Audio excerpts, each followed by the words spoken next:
Lyceum coming to life here in set number 3. Let's take a look at the set highlights brought to us by PLDT My DSL.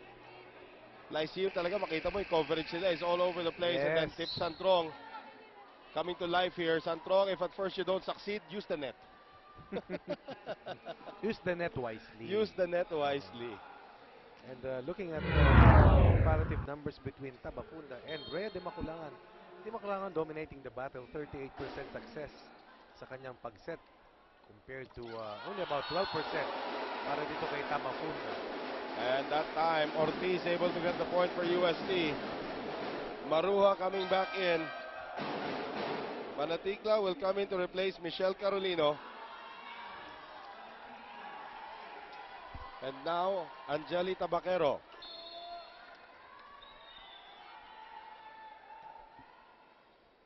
De La Peña, Artates, Cruz, Tabaquero is able to get there, and Maizo able to score. Eto na naman ang UST. That's how important a good reception is. Maizo finishing off that play, coming off that retrieval by Angeli Tabaquero. And Tabaquero will serve one more time. Here's Tabafunda. Setting up Santrong. Turned back by Banatikla. Cruz turned back again, this time by Micah Ortiz. Lead cut to 2 points. Defense at the net by UST. Better here in the midpoint on the third. Super Digit block brought to us by Mighty Fast, Mighty Strong, Mighty Bond. An offensive block right there. 2-point lead na lamang para sa Lyceum. De La Peña. Tabafunda. Artates finally. Kanina pa si Artates eh. What an angle. Oo. What an angle. Evading the two blockers. At yung the knock on Artates nga when she started her career here in Lyceum, she does not generate enough power. Pero ngayon, iba na. Oo. Meron ng geothermal. Yan, correct. May hydroelectrical na. And Maizo, again talaga, Maizo is just playing, ibang klase talent itong Ibang Aiza level, Maizo. ibang level. Oo. Hindi hang time ang tawag ko dun eh. Eluding the law of physics. The laws of Yan, physics. oo. Ang tagal na mili nagkape. Eventually drop shot. 5 feet 11. If it's Fun Family Beats, it's gotta be Shakey's. Oh! Maizo. Madali, no? Oo. And here come the substitutions now for Emil Lontok. Carmela Morales comes back in. Jamie Peña comes back in. Jamie Peña is actually a pretty good offensive player, but she's not really getting the minutes from Emil Lontok. Sabi nga niya kanina, hindi siya magbabago sa kanyang approach dito sa game 2. Here's the running attack from Micah Ortiz, and Santrong kept it alive, but De La Peña was not able to get there. Once again, Di Maculangan with a nice change-up. As Micah Ortiz getting UST 16 point of the third set. New player here for the Tigers. This is Katrina Karangan, another serve specialist, wearing jersey number 14, last worn by Denise Tan. Nakakasama na natin dito sa ating panel. And Karangan serve. Morales. Cruz.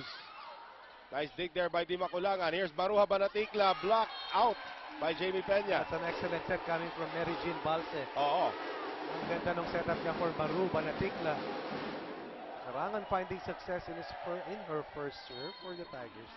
18-17. Isa na lang po ang kalamangan dito nitong koponan ng Lyceum.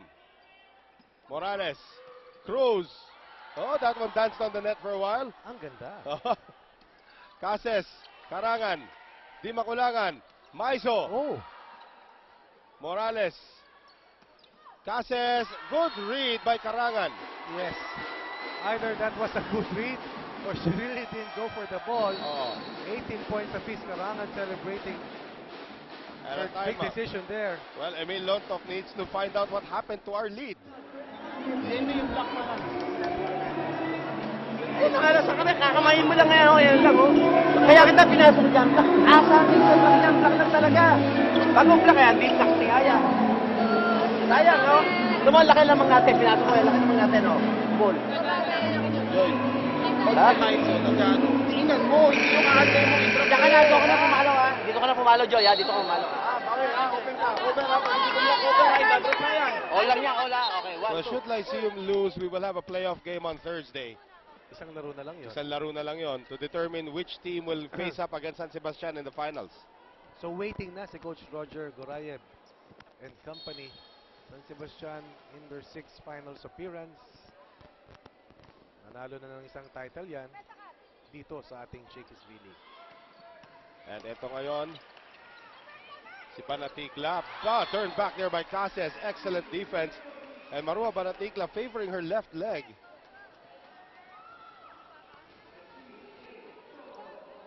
(19-18). The lead goes back to Lyceum. Dalia Cruz. Di Makulangan setting up Balse. Wow! Again, nobody in the back line for Lyceum. Alam mo, hindi na power hitter itong si Mary Jane Balse. No? Talagang placement na nung tira yung kanyang mga pinapalo. Very smart, very experienced. Backcourt Sports is a proud partner of the Shakey's B-League. Para si Michael Jordan, nagsimula puro dunk lang ng dunk. Pero habang tumatagal yung karir niya, nagkaroon na ng outside shooting. So these players also evolved. Tabakero. Oh, Balse. Parang hinawi lang. Oo. Peña, yes! That's what Jamie Peña brings to the table here for Lyceum. Huge point for the Pirates. Single point advantage over the Tigers here in the very crucial part of set number 3. Lyceum trying to keep itself alive, down 2-0. Joy Gazelle Cases was played very well here for Lyceum. Nice serve. Here's Tabakero. Into the net she goes. Guliman just intimidating Oo. Tabakero at the net. 2 straight points here for the Pirates, putting themselves in a position to send this match into a 4th set. At the very least. Titignan natin if the Lady Pirates can hold on. Cases to serve once again. Maizo. Di Makulangan. Tabakero goes back. Nice block by Peña. Guliman tries to dump that one over. And Morales on the coverage. Santrong turned back there by Balse. Peña sets up Santrong once again. Turned back again by Balse. One more time around for Santrong. Top spin. Dug up that time by Maizo. Here's Tabakero. Blocked by Guliman. Now Peña going to Santrong. Coverage is there for Banatikla.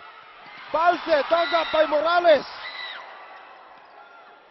One more time for UST. Oh, Maizo, it's still alive. Tabakero. And Tabakero finds the line. Take your time, says Jelly Tabakero. 2021, UST responding to the challenge. But how well did Lyceum play defense there, Noel? Very, very well. In fact, Very, both very teams. well.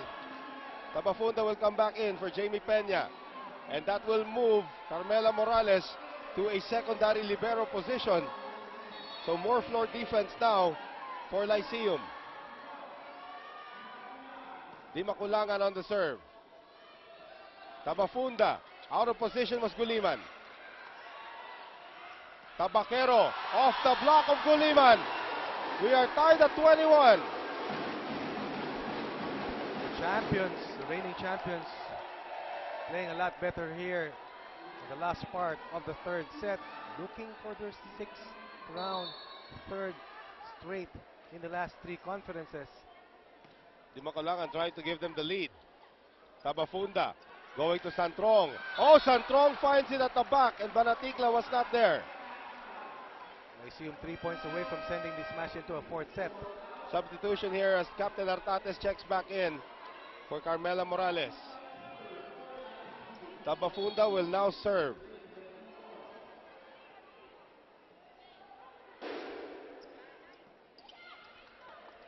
And Balse, oh! Quick attack once again down the middle. Substitution here. As Karangan will check out. Ortiz comes back in.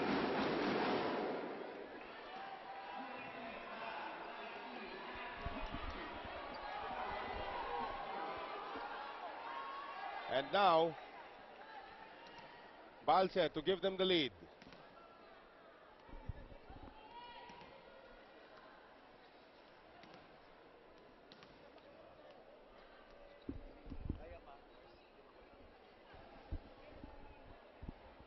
And a little bit of a lull here. As the two Nakakataas ng referees tension yan, no? Oo. Pag ganyan. Two referees confer. Balse waiting to serve. And now she will be serving. Cruz. De La Peña. Artate still finds a way to attack. Tabaquero through the blockers. And it will be another net violation against Nika Guliman. Hindi ko lang makita kung sinong retrieve ng bola para sa UST, but that was the turning point in that reception for the Tigers. And as a result, they have tasted the lead for the first time in quite a while. It was a third set. 3 net violations for Nika Guliman. Let's listen to Emil Lontok.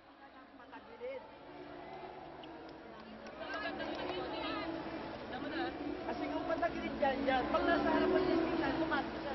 May section na nga siya, mapapalo natin yung maski nasa gitna ng plaka na ano.